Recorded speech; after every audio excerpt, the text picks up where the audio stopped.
Dear students السلام علیکم۔ آج کی ویڈیو میں ہم بات کریں گے اردو شاعری میں مومن ایک ممتاز حیثیت رکھتے ہیں۔ آج کی اس ویڈیو کا ہمارا عنوان ہوگا اردو شاعری میں مومن ایک ممتاز حیثیت رکھتے ہیں۔ مومن سے میری مراد مومن خان مومن۔ تو آئیں بات کرتے ہیں کہ اردو شاعری میں مومن خان مومن ایک ممتاز حیثیت رکھتے ہیں۔ انہوں نے اردو غزل میں ایک نیا رنگ ڈالا اور ایک نیا رنگ نکالا۔ ان کے تغزل کی رنگین کاریوں میں جدت کی جو آب و تاب اور چمک دمک ہے، اس کی مثال اردو غزل کی 200-250 سال کی روایت میں کسی دوسری جگہ مشکل سے ہی مل سکتی ہیں۔ انہوں نے اس اعتبار سے ایک نئی دنیا پیدا کی ہے، ایک نیا افق تلاش کیا ہے۔ فن کی جو راہ انہوں نے نکالی ہے، وہ خود ہی اس کے راہی ہیں۔ کسی دوسرے کو اس پر چلنا نہیں آتا اور ان سے قبل کسی نے اس کا خواب بھی نہیں دیکھا۔ عزیز طلبہ، مرزا غالب عام طور پہ کسی کی تعریف نہیں کرتے۔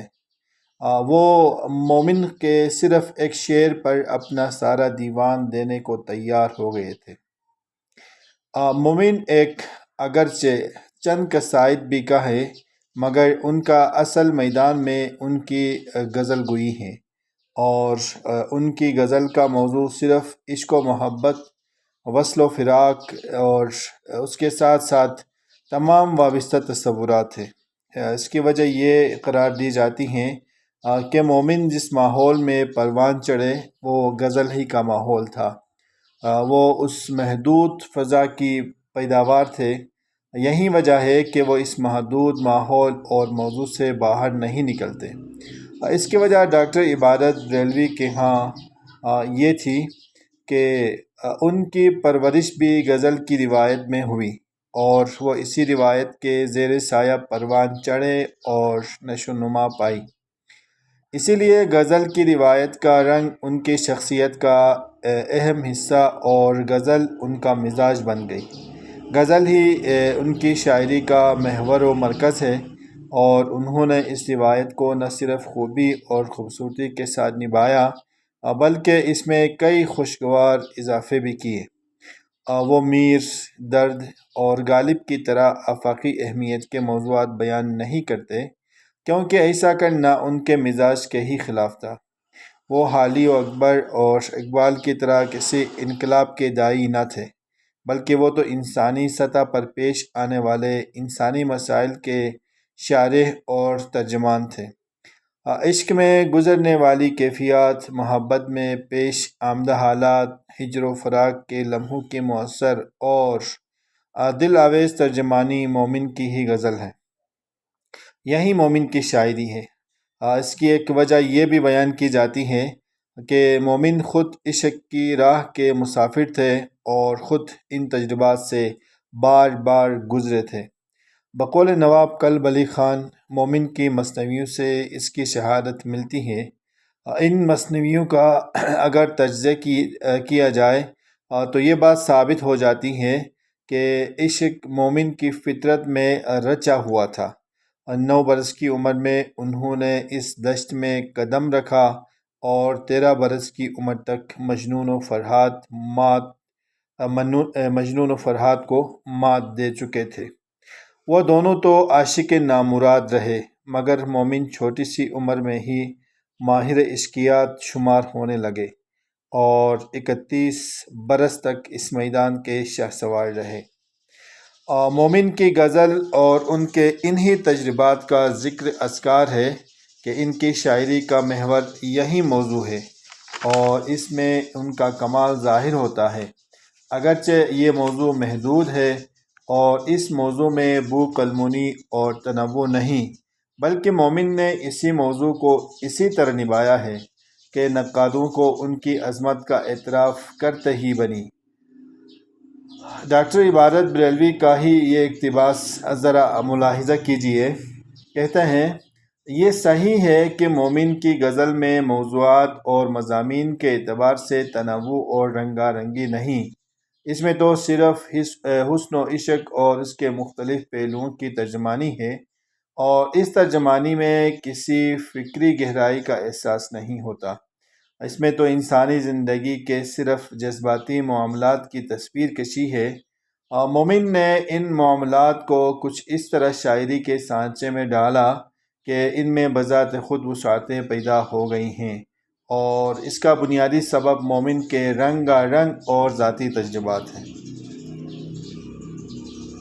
عزیز طلبہ، مومن کی انفرادیت کا راز اس میں ہے کہ انہوں نے ایسے موضوعات کو جو انسانی زندگی میں بہت عام ہیں اور جن کو ہر شاعر ہر دور میں اپنی غزل میں پیش کرتا رہا ہے، کچھ اس انداز سے وسعتیں دی ہیں، کچھ ایسی گہرائیاں پیدا کی ہیں کہ ان کی انفرادیت کا قائل ہونا ہی پڑتا ہے۔ پھر سب سے بڑی بات یہ ہے کہ جذباتی معاملات کے جن تجربات کو مومن نے پیش کیا ہے، وہ بیک وقت ان کے ذاتی اور انفرادی تجربات بھی معلوم ہوتے ہیں، اور عمومی اور اجتماعی بھی۔ وہ جذبات کے بڑے بڑے نباز ہیں اور ان تمام پہلوؤں کا شدید احساس رکھتے ہیں۔ یہی وجہ ہے کہ جذبات کی دنیا میں جو کچھ بھی ہو سکتا ہے، اس کی بھرپور تفاصیل مومن کے ہاں ملتی ہے۔ عزیز طلبہ و طالبات، یہ سب کچھ دراصل ان کے ماحول اور ذاتی احوال کی دین ہے۔ وہ خود خوبصورت اور پرکشش شخصیت کے مالک تھے، اور ان کا تعلق ایک آسودہ حال، دولت مند اور جاہ و ثروت کے مالک خاندان سے تھا۔ دلی میں ان کا شمار جامع زیب شخصیتوں میں ہوتا تھا، چنانچہ اس طبقے کے تعلق رکھنے والوں کو عیش و نشاط کی جو سہولتیں اور مواقع میسر ہو سکتے ہیں، وہ بدرجہ اتم مومن خان کو حاصل تھے۔ چنانچہ انہوں نے بہشت و عشق حقیقی کی بجائے اس دنیا کی لذات کو ترجیح دی،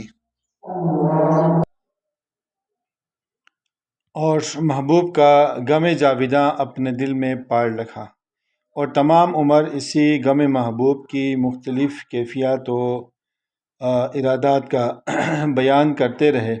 مومن کے ہاں عشق و محبت کے ان معاملات میں ایک سلیقہ ہے، ایک وزاداری ہے، ایک رچاؤ ہے، ایک رکھ رکھاؤ ہے۔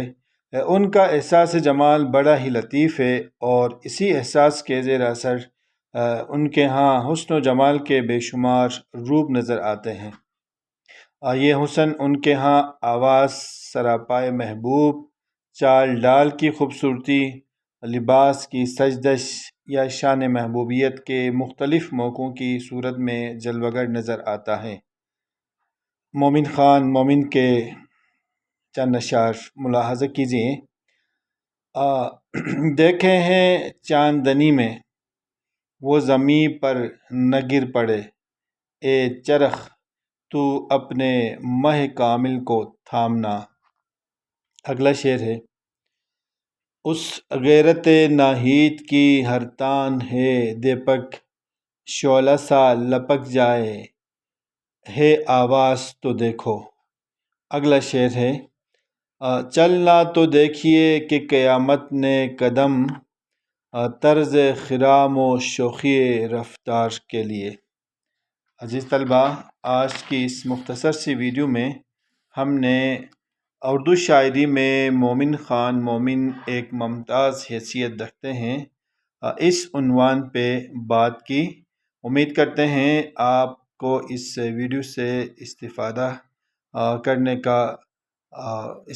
آپ کریں گے، اور آپ کے لیے یہ ویڈیو بہت مفید ثابت ہوگی۔